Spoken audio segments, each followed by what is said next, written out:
Welcome to video 6 of the lead guitar quick start series. In this lesson, we're going to learn a technique that is very important for you to kind of kick up your self-expression on the guitar, and that is bending. We're going to cover two basic types of bends in this lesson. One is half-step bends, and the other one's whole-step bends. And let me just tell you right now, your fingers are probably going to be pretty sore after this, just like when you were first starting to learn your basic chords. But don't let that stop you. Keep practicing through it, and after a few weeks, your fingers will toughen up and bends will get easier for you. Let's get started with a half-step bend. Come up here to the 5th fret of the G string, and that's the note we're going to be working with. And we're going to be basically using a minor pentatonic scale, G minor pentatonic scale for this lesson. So, 3rd finger on the 5th fret right there. And the basic idea behind a half-step bend is to bend that string up to where that note that you're bending up to is the exact same pitch that is 1 half-step higher or 1 fret higher. So that's the note that we're shooting for as we bend up this 5th fret of the 3rd string. It's always good to double check yourself when you're working on your bends. So do that right now. Just put your 3rd finger on the 5th fret. And a kind of unwritten rule that you're going to want to do when you bend strings is to use the fingers that you have available to you behind the finger that you're bending with to help push up on the string. That just makes it a lot easier on you. So put your 2nd and 1st fingers right behind your 3rd finger there and use it to help push up on that string. And a lot of times my thumb for half-step bends, it won't really come over the fretboard too much because half-step bends aren't really that hard, but sometimes you need a little extra leverage so your thumb can kind of come help out to get some leverage over the fretboard right there. And when you do this kind of stuff, you're going to want to make sure that you double check the pitch of your bends to make sure you're shooting for that right note and the pitch is just right on target.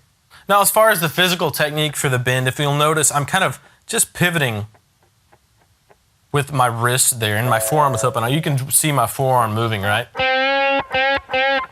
It kind of looks like this motion right here.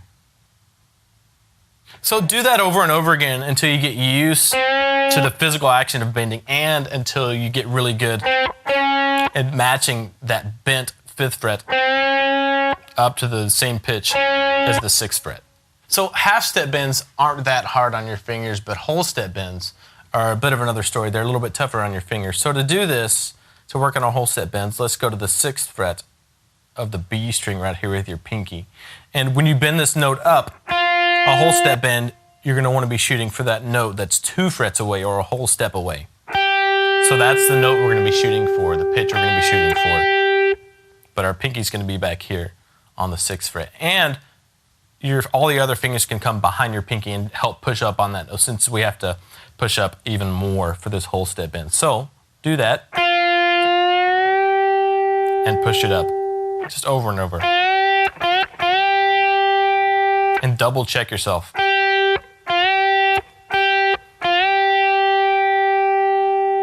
And you'll see my thumb is way over the fretboard here. For bends like this, I found out that really helps to get some leverage, and you turn into Eric Clapton when you do this, which is awesome, right?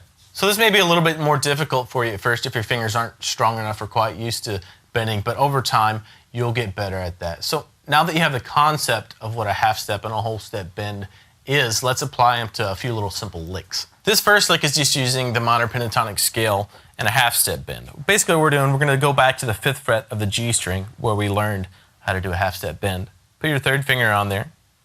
Put your 1st and 2nd fingers to help bend that up a half step. Let it back down, and then come back here to the 3rd fret with your 1st finger. Pick that note.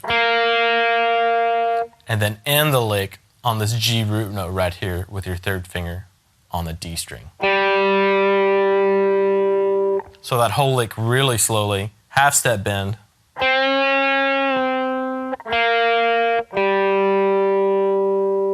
And you're going to want to make sure you double check your pitch too.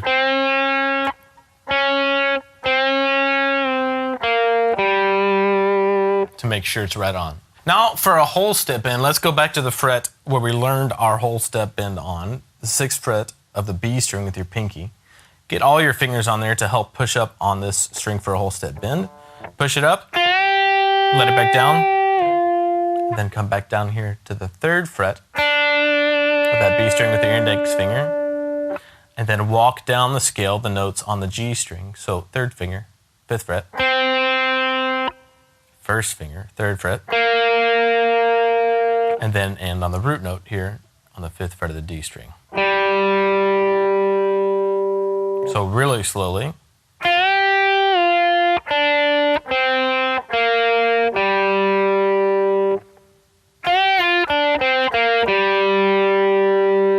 So you're going to want to make sure that you double check your pitch to the 8th fret up here on the B string is where you're going to be shooting for with that whole step bend.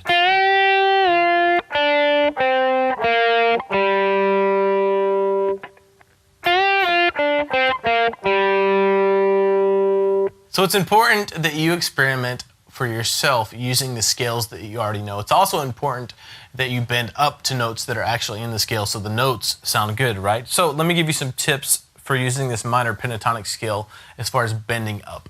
On the high E string, if you're playing with your pinky, that highest note on that string, you can bend that up a whole step. Same thing on the next string over. If you're playing the highest note with your pinky on that string, you can bend that up a whole step. Go over here to the highest note on the G string, you can bend that up a half step. And that's actually a note in the blues scale, but it still sounds good, so you can use that.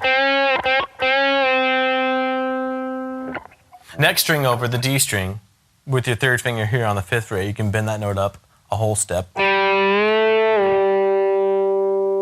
And when I bend that, when I get to the lower strings, I generally pull down on the strings instead of pushing up. The next string over the A string, you can play the 5th fret and just bend that up a half step. And that note isn't in the scale, it's in a regular minor scale, but it still sounds good for this context. And the last string, the 6th string, you can bend up a whole step too.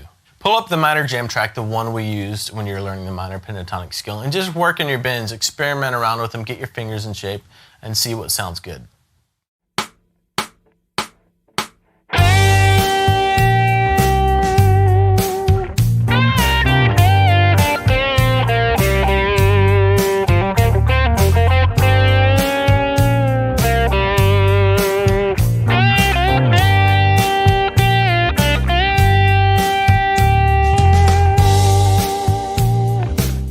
So that's just a really simple example of how you can apply some bends to the minor pentatonic scale. And don't be discouraged if you can't do this right away. It's going to take some time to build up your strength and your ability to match the pitch of your bend. So just work on it. Enjoy the process of learning how to bend. Thanks for watching this video. And in the next lesson, we're going to add another really cool technique to your library that'll kick your self-expression up even another notch with your lead guitar skills, and that's vibrato. If you have any questions about bending, leave them below and I'll get back to you. Or you can just email me, Nate@guitarsystem.com. See ya.